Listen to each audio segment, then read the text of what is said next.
Hey there everyone, this is going to be a short informative video on the Scissortail Dartfish. It's part of the goby family, I believe, and I've had these guys about 6 weeks in the quarantine tank, and I just got done feeding them, and I got them from Blue Zoo Aquatics out in California, and originally I got 3, and the one that died, he died on the second day. I pretty much knew he was going to be a goner. I drip acclimated him in what's called Acclimate by Reef Gently. It's a box with 3 suction cups that hangs outside of the tank. It siphons water from the tank into the box, and there's another siphon that goes from the box out to the bucket on the ground for waste, and at the end is a stick that's calibrated that you stick into the tube leading into the box into the waste bucket, and that's how you control how much water comes out. And there's also a little nozzle. For you guys that don't know what that is, I know I probably just lost you, and I'm sorry. So Scissortail Dartfish are pretty passive, and they need to be with tank mates that are also not very aggressive. They need a little bit of open water column to swim in, as you can see. A little bit of open space is always nice.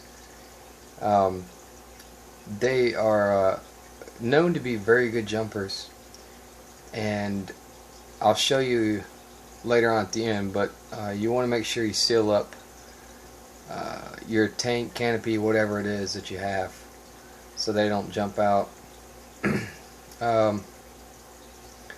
As far as water parameters and things of that nature, you know, you can probably, they're pretty hardy fish, so you know you can keep your pH and your salinity and stuff not quite perfect, and they'll be okay. I keep my salinity at 1.025, pH around 8.2 to 8.4,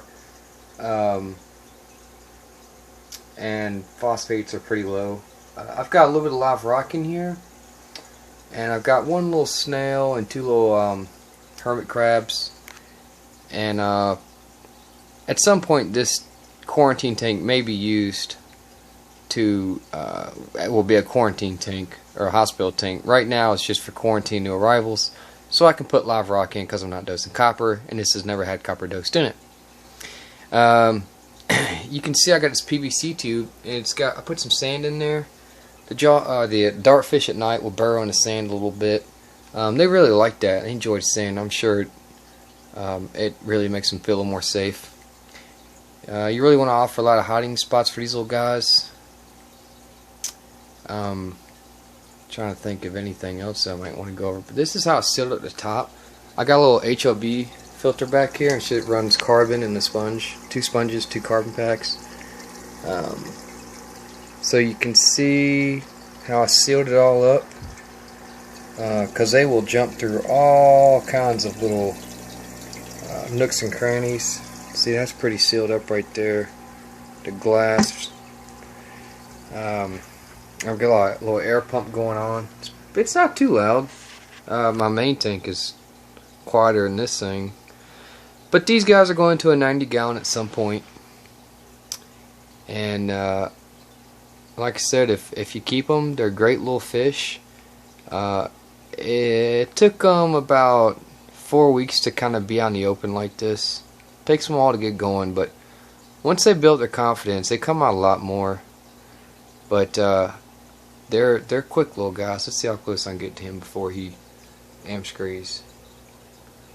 Yeah, that's pretty cool, huh? Yeah, so for people that say they hide a lot, you know, I think that's kind of BS. I think that a lot of these guys just, you know, they have them around tank mates that don't work. They have them around, and it's not so much that it's an aggressive fish. It's fish that are very active too. You know, if you put them around all these fish, they're always flying around like tangs and stuff and everything else. You know, it just kind of encourages them to hide a little more. And let me tell you something, they are okay with hiding all day and coming out for 2 minutes to eat, and they will live. They're okay with that.